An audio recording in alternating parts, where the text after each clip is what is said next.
Alors que l'avion approche de l'aéroport, le commandant Haynes décide qu'il est temps d'expliquer la situation aux passagers.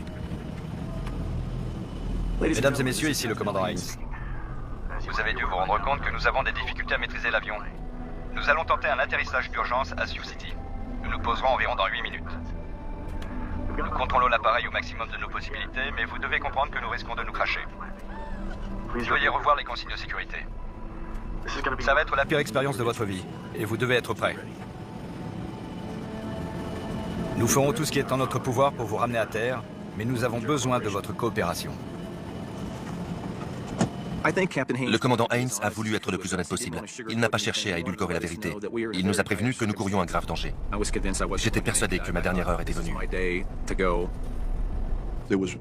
L'issue était des plus incertaines. Tout le monde a réalisé que l'avion allait subir de graves dommages et qu'il y aurait des blessés ou pire parmi les passagers. Bon, posons cet oiseau. À 2700 mètres du sol et à moins de 10 minutes de l'aéroport, l'appareil vole encore beaucoup trop vite pour atterrir sans danger. Au lieu d'être à 120, 140 nœuds, la vitesse normale, ils allaient à plus de 200 nœuds, bien trop vite pour maîtriser l'appareil. Cela signifie que l'impact va être beaucoup plus violent et qu'ils vont avoir besoin de beaucoup plus de place pour atterrir. De plus, leur marge d'erreur est extrêmement réduite. Qu'est-ce que vous en dites, je sors le train? Allez-y. Sortir le train d'atterrissage ralentira l'avion. Sans système hydraulique, les pilotes doivent le libérer manuellement et compter sur la gravité pour le verrouiller. Pourvu que ça marche. Si le train ne se verrouille pas, l'avion est condamné.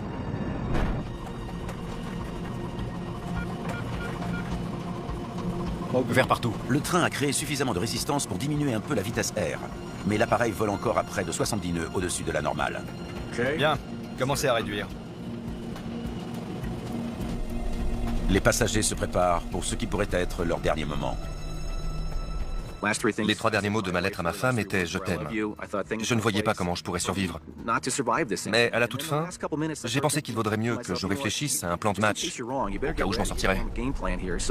Ces 3 ou 4 minutes-là, je me suis dit, si tu meurs ou que tu es gravement blessé lors du crash, tu ne pourras aider personne. Sinon, ne sors pas de l'avion, ne panique pas, reste là, garde ton calme et essaie d'aider les autres. L'appareil n'est plus qu'à 27 km de l'aéroport. Vous voulez le siège? Oui. C'est bon?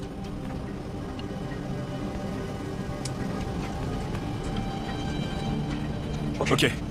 Les 3 pilotes doivent être fermement maintenus pour l'atterrissage forcé. À quelques kilomètres de la piste, l'équipage effectue un dernier cercle à droite pour ajuster le cap. Voilà l'aéroport. Je le vois. Moi non. Poussez dès qu'il se met à plonger. À quelle vitesse allait-on toucher le sol et qu'allait-il se passer? On espérait que le choc ne serait pas assez violent pour désintégrer l'avion. Poussez, poussez. En l'absence de volet, seule la vitesse R maintient l'avion en vol. Les pilotes n'ont pas le choix, ils doivent conserver une puissance quasi maximale. Ça va être rigolo. Essayez de garder le cap. C'est bien. Les pilotes ont réussi à descendre en boucles successives d'une altitude de 11 000 mètres jusqu'à cette piste providentielle. Il s'agit maintenant de poser l'appareil. L'avion se rapproche de la piste à 490 mètres par minute, plus vite que la navette spatiale à l'atterrissage. C'est bien. Piste en visuel. Elle est à droite là-bas. Je la vois. Mais il est impossible de ralentir. Denny Fitch doit même pousser les moteurs pour maintenir le nez en l'air. Doucement. Allez bébé, pose-toi. Dites-leur qu'on atterrit dans 2 minutes. Atterrissage dans 2 minutes. 2 minutes. Mon attitude était de me dire que j'allais y arriver. Je vais réussir. L'échec n'est pas envisageable. Je n'accepterai rien moins que le meilleur. Et si je meurs, je mourrai en sachant que j'ai fait mon devoir.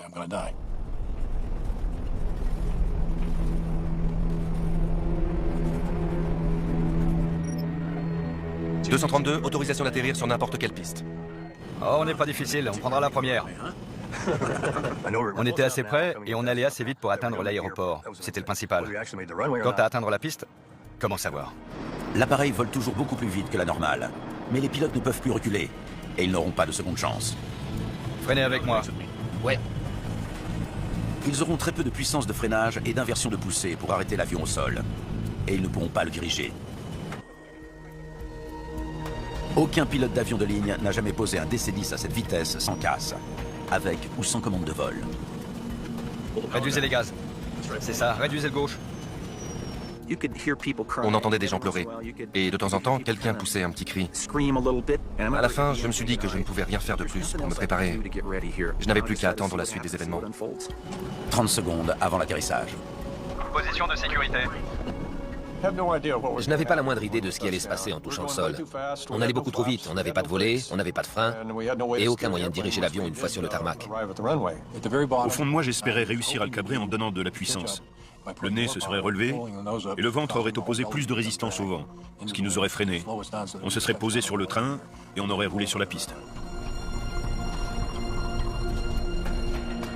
Le contrôleur préfère ne pas regarder ce qui va suivre.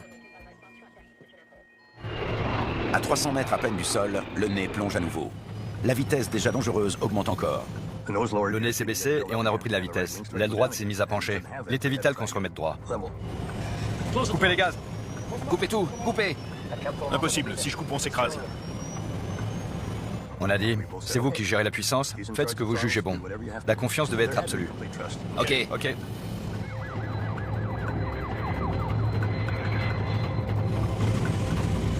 Gauche, gauche, gauche, gauche!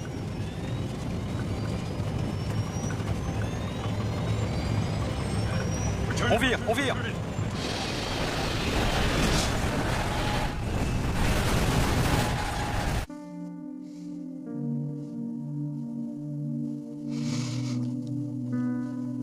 J'ai raté mon coup et on a touché très durement. Ma tête a percuté la console radio devant moi. C'était comme si une main géante m'avait écrasé le visage contre cette console. Le choc a été d'une violence incroyable. Malgré tout ce que j'avais imaginé, rien n'aurait pu me préparer à cet impact. J'ai senti l'avion culbuter et on a glissé sur le dos et à reculons pendant ce qui m'a paru une éternité. J'ai regardé par le hublot et j'ai vu du bleu pendant un quart de seconde, puis c'est redevenu marron et vert. Et je ne peux pas vous décrire les forces qui se sont déchaînées.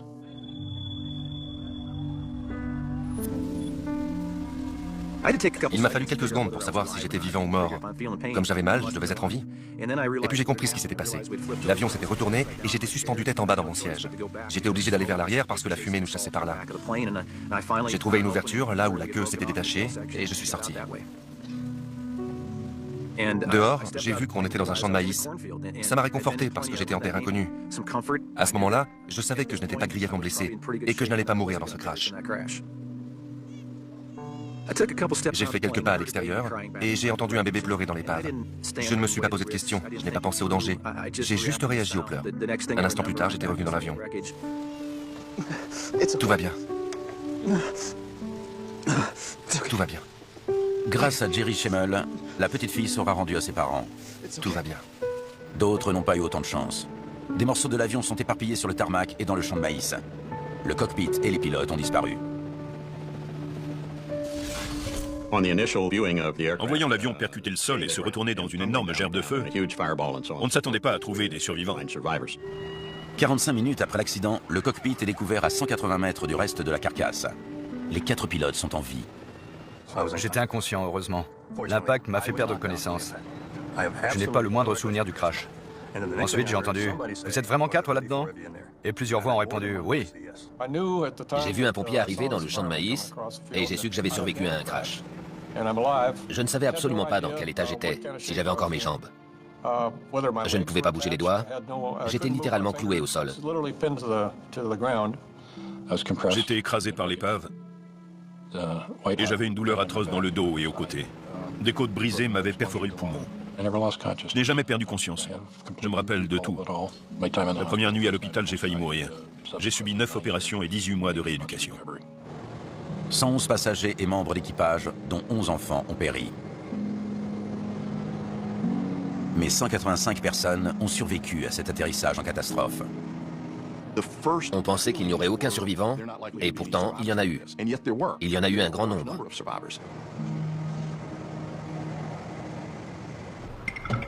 Les dégâts de la queue confirment ce que les pilotes ont signalé. Le moteur numéro 2 a explosé en vol. Les enquêteurs doivent trouver pourquoi et comment cela a entraîné la défaillance du système hydraulique. On savait très bien ce qu'on cherchait. Il y avait eu une panne de réacteur aux conséquences terribles et un problème qui avait causé la fuite simultanée des 3 circuits hydrauliques. Bob McIntosh du NTSB, l'équivalent américain du BEA, est chargé de l'enquête. L'investigation s'est rapidement focalisée sur les débris du moteur, leur trajectoire et la façon dont ils avaient endommagé l'avion. Les enquêteurs s'aperçoivent vite que le réacteur a perdu une pièce maîtresse. La couronne d'aube est une partie trop visible pour qu'on ne se rende pas compte de son absence. La couronne d'aube est l'une des plus grosses pièces du moteur. C'est elle qui guide l'air vers le cœur du réacteur. Elle pèse environ 180 kg pour un diamètre de plus de 80 cm. Et elle n'était nulle part. Il fallait absolument la retrouver car c'était elle la force destructrice qui avait provoqué le crash. Pour tenter de déterminer ce qui a causé la défaillance d'un élément aussi important, les métallurgistes du NTSB sont appelés en renfort. Les pièces rotatives des moteurs d'avion en réaction subissent de fortes contraintes. Il faut donc utiliser un matériau qui optimise la solidité tout en minimisant le poids. Pour la couronne d'aube, à l'avant du moteur, on utilise un alliage de titane. Les turboréacteurs sont extrêmement fiables. Le bris d'une couronne d'aube est un événement rarissime. La perte d'une pièce rotative majeure, que ce soit à l'avant ou n'importe où dans le moteur, est un incident grave. Mais pour résoudre l'énigme, il faut d'abord retrouver l'obage disparu.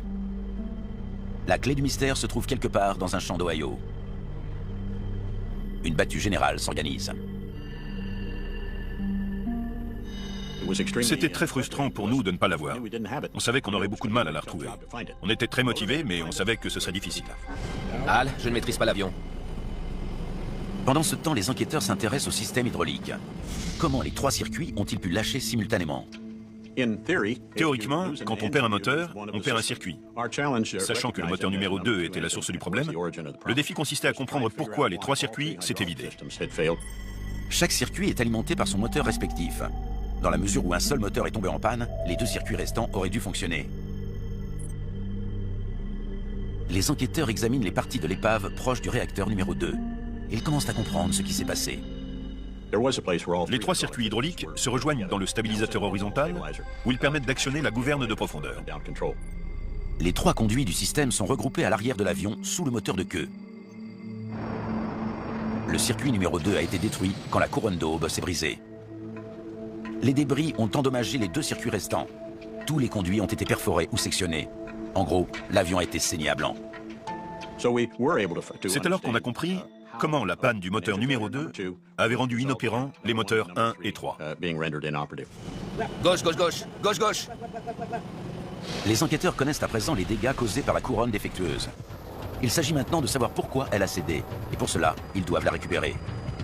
Une récompense de 50 000 $ est offerte à quiconque la trouvera.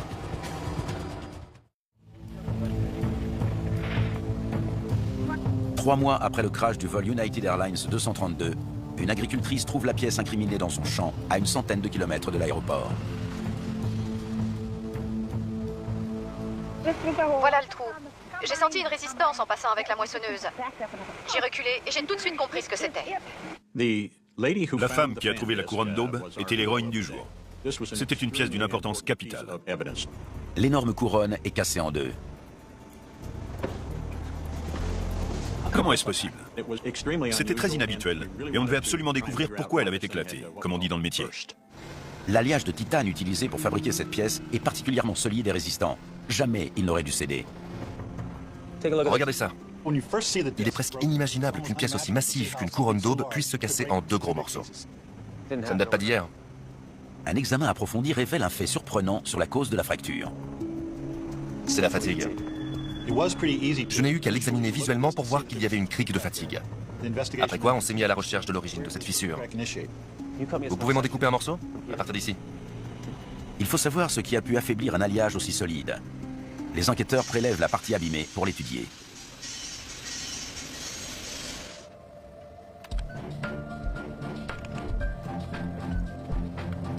Tiens. Ils trouvent des composants qui ne devraient pas être dans le métal. De l'azote et de l'oxygène mélangés au titane. La présence d'azote et d'autres éléments comme l'oxygène fragilise l'alliage de titane, si bien qu'il se fissure très facilement lorsqu'il subit une forte contrainte. Un défaut dans le titane? C'est ça. Les enquêteurs concluent qu'une imperfection microscopique dans le titane de la couronne a causé une fissure qui s'est étendue progressivement durant 17 ans. Elle s'agrandissait à chaque démarrage et à chaque arrêt du moteur. Ce n'était qu'une question de temps avant que la couronne ne cède. C'est bon. C'était quoi? Et qu'elle provoque une catastrophe. Cette pièce doit être inspectée régulièrement, et elle l'avait été. Mais il était pratiquement impossible de détecter la crique là où elle était placée. Le NTSB recommande immédiatement des inspections poussées de toutes les couronnes d'aube. Aujourd'hui, le titane est fondu 3 fois sous vide pour retirer les impuretés. Toute particule d'oxygène ou d'azote qui serait présente est aspirée par le vide et rejetée. On améliore également le système hydraulique du DC-10. Une série de valves sont rajoutées qui permettent de fermer un circuit en cas de rupture. Chaque accident est riche d'enseignements. Et nous continuons à en tirer de Sioux City, qui s'est pourtant produit il y a plus de 20 ans. Malgré les 111 morts, l'exploit accompli par les pilotes est unanimement salué. Les survivants ont dû être étonnés d'être encore parmi nous, mais cela témoigne de l'habileté de l'équipage et de la robustesse de l'appareil. On n'a plus de liquide hydraulique. Tous les circuits sont à zéro. C'est impossible. Quand ils ont perdu le 3e circuit, ils se sont retrouvés en terrain inconnu, sans checklist et contraints d'improviser. On va utiliser les moteurs. C'était une catastrophe, et ils se sont débrouillés pour limiter les dégâts. Dites-moi ce que vous voulez que je fasse. Prenez les manettes. La décision du commandant Haynes d'accepter l'aide de Denny Fitch dans un moment de crise a probablement sauvé la vie de 185 personnes. C'est bon. Al Haynes a confié à un parfait inconnu la seule commande qui contrôlait son avion. Et je crois qu'il savait très bien qu'il n'y en avait pas d'autre. Pour moi, c'est un exploit phénoménal. Il mérite tous les éloges pour ça. Les 4 pilotes ont reçu la médaille Polaris, la plus haute distinction de l'aviation civile, pour leur professionnalisme exceptionnel et leur héroïsme. On a posé l'avion sur la piste. C'était tout ce qu'on pouvait espérer. Ne dirais pas que nous sommes des héros pour autant. On a juste eu de la chance de prendre les bonnes initiatives. J'étais prêt à donner ma vie. Non, ça n'a rien d'héroïque. J'étais prêt à donner ma vie parce que c'est ma responsabilité de commandant de bord. Vous me faites confiance, je ne veux pas trahir cette confiance. Al Haynes et Bill Rickards ont repris les commandes 1 an après l'accident. Pour Denny Fitch, il a fallu un peu plus de temps. Les médecins m'ont réparé, mais ils pensaient que je ne pourrais plus jamais piloter, que je ne pourrais plus jamais voler. 16 ou 18 mois plus tard, sur le vol 187 pour Honolulu, les passagers ont entendu cette annonce. Votre commandant de bord sur ce vol est Denny Fitch. Je ne renonce jamais.